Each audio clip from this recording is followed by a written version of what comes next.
Hey guys, Ian here. I'm at the MediaTrust office and I have Lauren here. Hi. And go ahead, talk about what you do real Hey quick. guys, I am on the biz dev side. I work primarily with all the Just Think offers, which are Acai Burn, Google grants, Google Cash grants, eBay Cash, Credit Report America, a bunch of other offers. Basically, they're all scams. They're not. No. So basically, our conversation today is going to be all about Acai, recurring billing, the Google grants, and stuff with the FTC and all this stuff. Mm-hmm. So my first question to you is, how are you coping with all the FTC laws and all this stuff? And I know they're trying to get away with blogs and all this blog stuff. So how are you guys tackling it? As a manager, we are working with Just Think Media on a daily basis, going through their systems as well as ours, looking for any credit card. For us, we're looking a lot at the credit card, stolen credit card information, and then we also look at rebilling.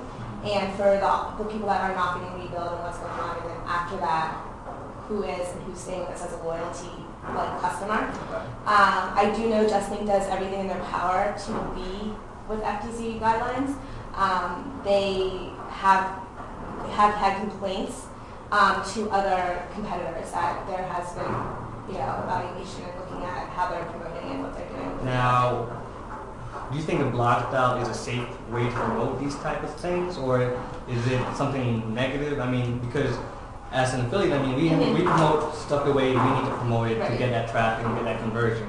I know you guys have no say in how we promote, but let's say the blog style doing perfect conversions. Why should we stop that style or that way of promotion, that LP? Just because everybody's converting basically. In what sense do you mean by the blog style? Just promoting? They're promoting any offer like the Acai, Google grants. This offer specifically, there are guidelines towards how they're allowed to blog. We just implemented the new FTC terms last week, which I haven't been completely familiar with. I work within a team that does the monitoring as well. Okay. But we do have bloggers on our offers as well. Okay. So. Okay. Now, with all this blog style and all this stuff, like if a company comes after me, how safe do you think my data is for you guys maybe to release it? Like, would you release data that's mine to the advertiser? If it's not data that they can see in our reporting, we wouldn't release that. Okay, so you wouldn't say, hey, Ian Fernando is the one promoting your stuff. And to be honest with you, we are the ones that are monitoring that. Okay. The advertiser, on the other hand, they have, I think, possibly the FID, they don't have the information besides what they're capturing. We capture a lot of information, and we internally work with our affiliate managers to, if there is fraud, if there is things like that going on, it's an internal process. So basically you guys have like a filter process for going to advertising. Right. Okay. So on a daily basis, what we do is I go in and, as I said at the beginning, and I'm looking at the fraud, anything that seems suspicious, if it's a fraudulent affiliate, if there's something going on that we need to be aware of with our offers, we're aware of that, and we work with our affiliate managers that manages you guys, and we make sure that they're, giving you the information that you need to make sure you're there with us with all the FTC guidelines too. Awesome. Yeah, so the advertiser doesn't really get our information. Okay, cool. Well, yeah, because there's a lot of If talk. we make sure, Yeah, there's a lot of talk about people like, hey, how protective am I under the network, So I mean that's a big issue with the way we affect the way we promote, So I mean, what I send over doesn't have any personal information. No, there's not a name, there's not a company that's like that. It's really just the FID and I believe just what they're promoting and then the numbers attached to but that. can they request who that FID belongs to? And if they do, where do we fall into play, or are we even affected? I can't speak for other account management teams, but for us, no. We don't give them that information. We don't give that information just from a security purpose for us. Okay.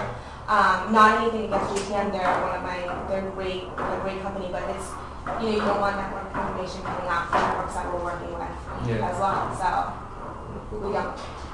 Now, as you all know, Acai, Google grants, everybody's promoting that because it's converting like crazy on these blog styles. Do you think other ways of promotion besides blog styles will work for these offers? No.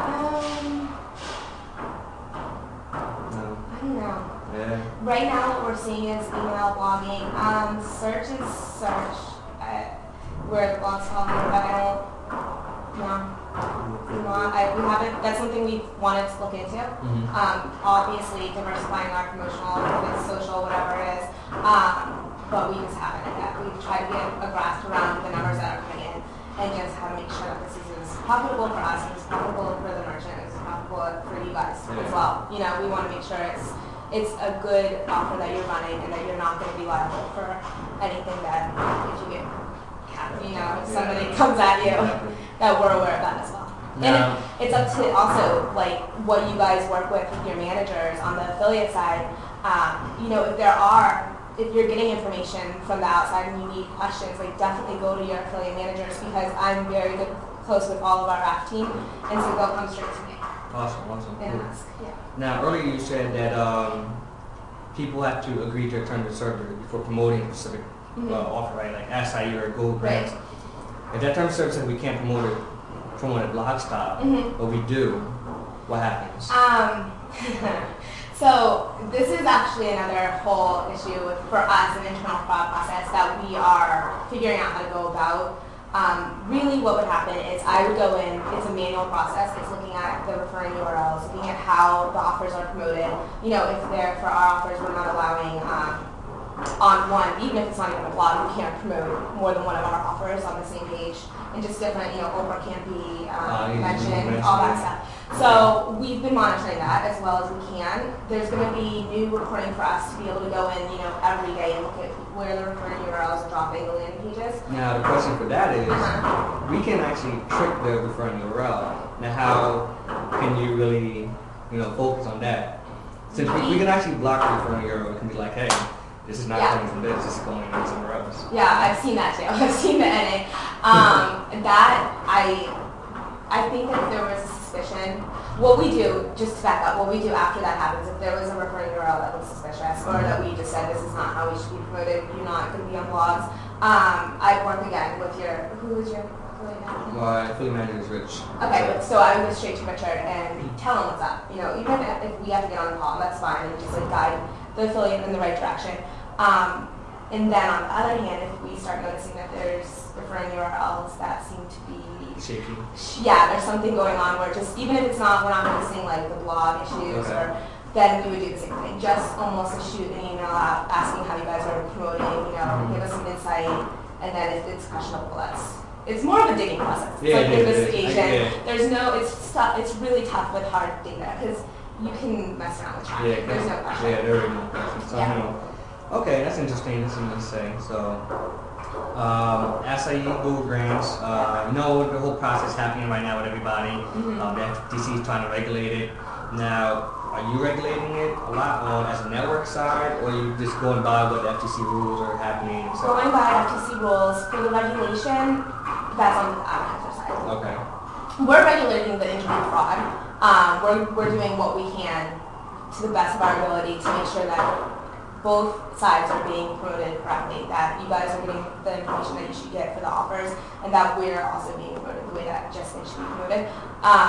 On the other side, they are also monitoring even competitors. They obviously look at competitors as well as competitors looking at. Will you be getting like a quality report from an advertiser and saying, hey, X amount is good, and on your side, another X amount is bad?